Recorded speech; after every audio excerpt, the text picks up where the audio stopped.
우리는 이제 하박국서, 그러면 두 가지 질문을 한 하박국에 대한 하나님의 대답, 그렇게 아마 여러분 머릿속에 이제 새겨지지 않겠는가 생각을 합니다. 그가 하나님께 드린 첫 번째 질문은 국내의 부패한 사회 상과 또 정치가들이 백성을 늑탈하고 강탈하는 그런 모습과 또 종교 지도자들의 거기에 편승한 죄악들, 그리고 한 걸음 더 나가서 어떻게 이 나라가 살기 위해서 어느 나라에 붙어야 하느냐라고 하는 외교적인 소모적인 논쟁, 이런 것들로 가득 찬 상황 속에 하나님 이 상황을 어찌 그들이 지켜만 보십니까? 어찌 잠잠하십니까? 어찌 방관하십니까? 그런 첫 번째 질문을 드렸고, 그와 같은 질문에 대하여 하나님께서는 아니다, 내가 징벌할 거다. 그런데 저 무시무시한 아주 잔혹하기 짝이 없는 저들 바벨론 군대를 통해서 너희들 멸망시킬 거다. 그러니까 두 번째 질문에 자연스럽게 솟구쳤죠. 아니, 하나님 무슨 말씀이세요? 더 악한 민족을 들어서 하나님 덜 악한 사람을 멸하는 것이 과연 가당키나 한 일입니까? 어떻게 그럴 수 있습니까? 하나님께서 뭐라고 대답하시는지 제가 똑똑히 성루에 올라서 하나님의 대답을 기다리겠습니다.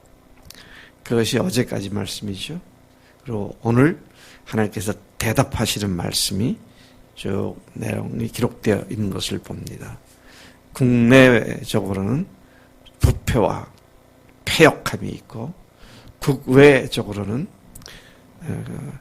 강대국의 그 열강국들의 세력 다툼에 바벨론이 완전히 압도하는 그런 상황인데, 그들을 사용하셔서 이스라엘을 징벌하시겠다고 하는 그런 말씀에 대한 이 하박국의 어이없는 질문을, 어이가 없어서 하는 질문을 답하고 계시는 것입니다.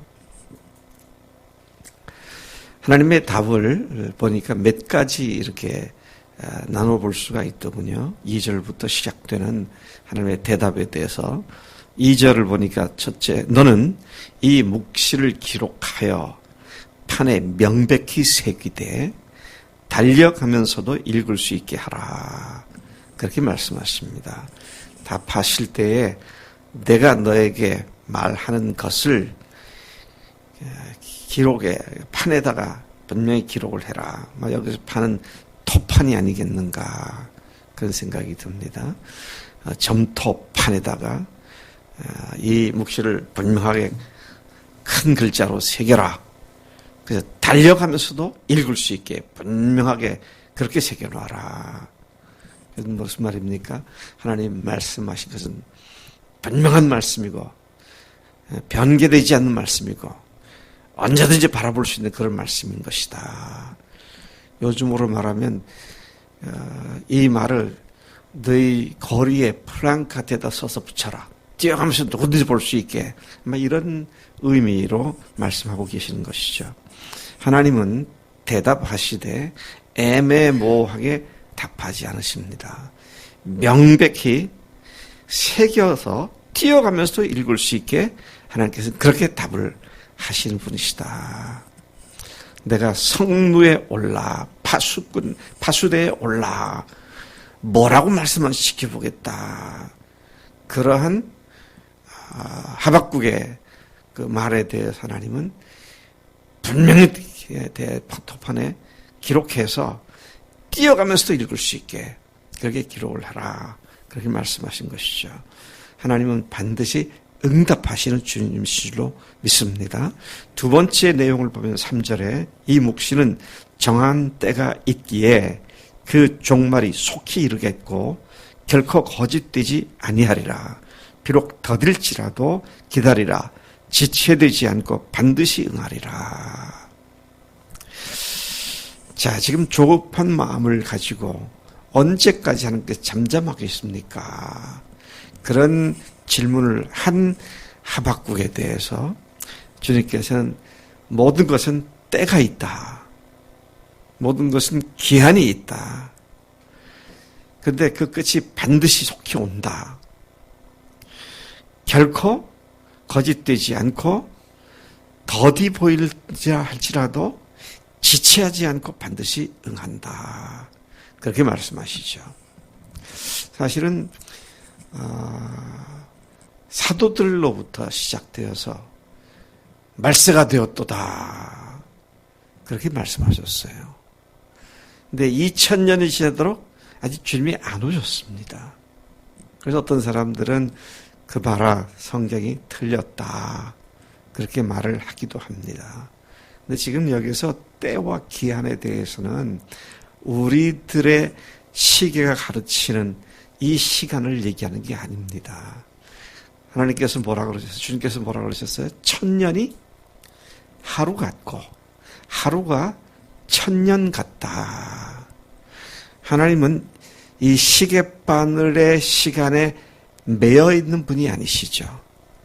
시간을 초월하시고 공간을 초월하시는데, 근데 그분이 하시고자 하는 일은 하나님의 안목에서 보면은 기다리고 기다렸다가 드디어 때가 되면 징벌을 하시는 그런 하나님이시다. 그런 말씀을 하고 계시는 것입니다. 우리는 너무 조급한 것 같아요.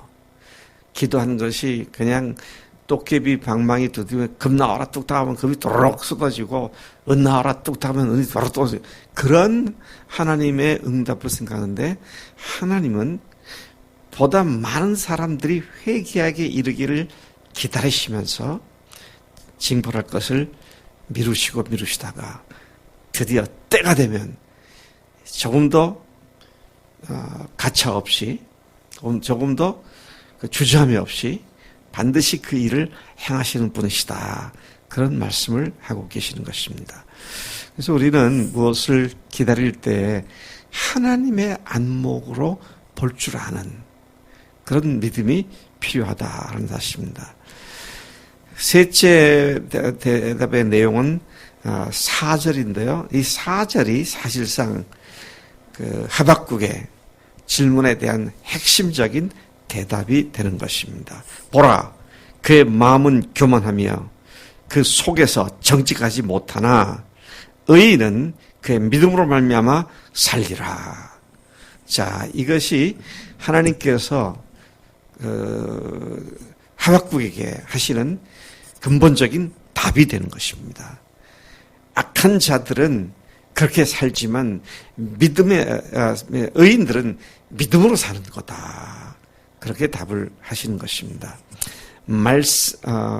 먼저 주님은 바벨론의 실상을 잠깐 다시 말씀해 주십니다. 그가 어떤 존재나 그는 교만하고 정직함이 없는 존재다. 왜 교만하고 왜 정직함이 없습니까? 자기를 의지하기 때문이죠. 네. 자기를 믿는다 그러고 자기를 의지하는 사람들에게는 정직함이 없고 하나님 앞에서 교만이 하늘을 찌르는 듯한 그런 삶을 살 수밖에 없다라는 것입니다. 앞서서 1장 11절에서 하나님을 믿지 않는 그들의 교만함에 대해서 그들이 의지하는 것이 무엇인지를 말씀해 주셨는데, 11절 다시 보면 그들은 자기들의 힘을 자기들의 신으로 삼는 자들이라. 자기들의 힘을 자기들의 신으로 믿는 자들이다. 그래서 요즘은 그렇게 말하는 사람을 잘 못 봅니다만, 제가 어렸을 때 복음을 전하면 예수 믿으세요. 하나님을 믿으셔야 됩니다. 그러면 하나님을 믿으라고 나는 내 주먹을 믿고 사는 사람이야. 자기 주먹을 믿는다고 하는 그런 얘기를 많이 들었었습니다. 자기 힘을 의지하겠다고. 얼마나 무지막지한 이야기인지 이루 말할 수가 없습니다. 오늘도 똑같아요. 내 지식, 내 명예, 내 머리, 내 꾀, 이런 것들을 믿고 살겠다고. 그래서 하나님을 의지하는 것보다는 자기 생각을 믿고 사는 그런 사람들을 하나님께서는 바벨론이 바로 그런 존재들이다. 그러나 그들의 악함에도 불구하고 의인은 어떤 사람들이냐? 믿음으로 사는 자들이다. 바벨론과 지금 의인을 대조시켜서 말씀을 하고 있습니다. 또 그들을 뭐라고 말씀하십니까? 하박국서 1장 11절에 보니까 자기들의 힘을 자기들의 신으로 삼는 자들이다. 이에 바람같이 급히 지나치게 행하여 범죄하리라. 그냥 물불 가르지 않고 죄 짓는 그런 자들이다. 하나님이 없는 자들의 교만함이 극치를 이루는 그런 모습을 말씀하고 있습니다. 하나님이 없는 삶은 결국은 거짓된 삶을 살 수밖에 없는 것이다. 여러분, 인본주의자들, 인본주의의 극치가 공산주의가 아니었습니까? 공산주의자들을 우리가 한마디로 어떤 자들이라 그랬어요? 공산주의자들은 무슨 자들이다? 무시는 자들이다. 무시는 자들이다. 그래서 공산주의자가 다 망했잖아요. 다 망했습니다. 거대한 러시아 제국이 완전히 소련 제국이 무너지고 말았죠. 제가 무너지고 4년 후에 모스크바에 가니까 정말 진리라고 하는 것은 하나도 없더라고요. 웃음이 사라진 사회. 참 차갑고 냉랭하기 짝이 없는 그런 사회로 바뀌었던 것을 보는데, 하여튼 틈만 있으면 거짓으로, 그러니까 국가가 망할 정도가 되어버렸죠. 그러나 하나님을 주님으로 믿는 의인은 그의 믿음으로는 산다고 말씀하십니다. 누가 의인입니까? 의인은 믿음으로만 산다는데 누가 의인이에요? 자기 힘을 의지하고 자신의 유익만을 생각하고 거짓과 술수를 쓰며 사는 자들에게는 거짓된 삶일 수밖에 없지만, 하나님 앞에서 겸손하며 그분을 믿고 의지하고 살아가는 자들은 악한 자들처럼 당장 눈앞에 다 펼쳐진 상황에 상응하는 죄악된 삶을 살지 않고 조금 더 멀리 바라보면 믿음으로 사는 자들이다. 그렇게 말씀하신 것입니다. 그런데 반대로 악한 자들은 어떻게 사는 자들이냐? 5절부터 8절까지 그 실상을 쭉 말씀을 하고 있습니다. 술을 즐기며 거짓되고 교만하여 가만히 있지 아니하고 스올처럼 지옥처럼 자기의 욕심을 넓히며, 또 그는 사망 같아서 족한 줄을 모르고 자기에게로 여러 나라를 모으며 여러 백성을 모으나니, 그 무리가 다 속담으로 그를 평론하여 하며 조롱하는 시로 그를 풍자하지 않겠느냐. 또 이르기를 화 있을진저 자기 소유 아닌 것을 모으는 자여 언제까지 이르겠느냐. 볼못 잡은 것으로 무겁게 짐진 자여 너를 억누를 자들이 갑자기 일어나지 않겠느냐. 사실 바벨론 제국은 역사상 가장 강력한 제국 중 하나였습니다만 가장 짧게 존재하다가 페르시아에서 완전히 망한 나라였습니다. 말씀 그대로 그냥 갑자기 일어나서 그들이 멸망을 당하는 그런 모습을 역사 속에 보게 됩니다. 너를 괴롭힐 자들이 깨어나지 않겠느냐. 내가 그들에게 노략을 당하지 않겠느냐. 내가 여러 나라를 노략하였으므로 그 모든 민족의 남은 자가 너를 노략하리니 이는 내가 사람의 피를 흘렸으며 땅과 성읍과 그 안에 모든 주민에게 강포를 하였음이니라. 악인들에 대한 결과가 그런 것이다. 그런데 뭐라고 말합니까?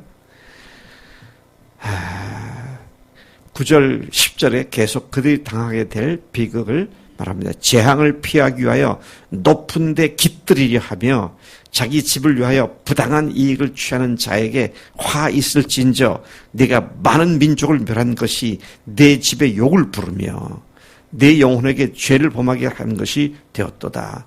담에서 돌이 부르짖고 집에서 들보가 응답하리라. 아무리 상황이 말도 안 되는 것 같아도 우리는 궁극적으로 하나님을 믿는 믿음으로 서야만 한다라는 사실을 여기서 보게 됩니다. 의인은 하나님을 믿는 믿음으로 승리할 수 있습니다. 요한 1서 5장 4절부터 5절까지 요한이 이렇게 말하죠. 무릇 하나님께로부터 난 자마다 세상을 이기느니라. 세상을 이기는 승리는 이것이니 우리의 무엇이다? 믿음이니라. 예수께서 하나님의 아들이심을 믿는 자가 아니면 세상을 이기는 자가 누구냐? 부활하신 예수님이 하나님의 아들이심을 믿는 자들은 그 부활의 증거로 흔들림이 없이 믿음의 길을 갈 수 있기에 승리가 보장되어 있는 것입니다. 악인의 강포가 아무리 강하고 완전히 압도하는 것을 할지라도 하나님은 그들 위에 계시며 때가 이르렀을 때에는 반드시 그 악을 심판하시고 그에 대한 모든 책임을 물으시게 된다. 그러나 의인은 반드시 하나님께서 구원하시고 보상하신다. 여러분, 우리 주변에 악한 것이 승리한 것이 보일 때에 그것 때문에 너무 속상해하지 마시고 믿음의 견고하게 있어서 하나님께서 반드시 징벌하신다. 하나님께서 반드시 바른 것이 승리케 하신다는 사실을 믿음으로, 그래서 믿음이 필요한 겁니다. 의가 승리한다는 믿음으로 주 앞에 설 수 있기를 바랍니다. 부활하신 주님은 지금 살아계시고 우리의 삶을 똑똑히 인도하시는 하나님이신 줄로 믿습니다. 하나님 아버지 감사합니다. 이 아침 고통스러워 부르짖고 주님 앞에 질문하는 하박국의 질문에 대하여 주님께서 한마디 말씀으로 완전한 대답 주신 줄로 믿습니다. 오직 의인은 믿음으로 말미암아 살리라. 이 말씀이 하나님 오늘 우리에게 큰 도전이 되고 우리의 삶의 지표가 되는 것을 감사합니다.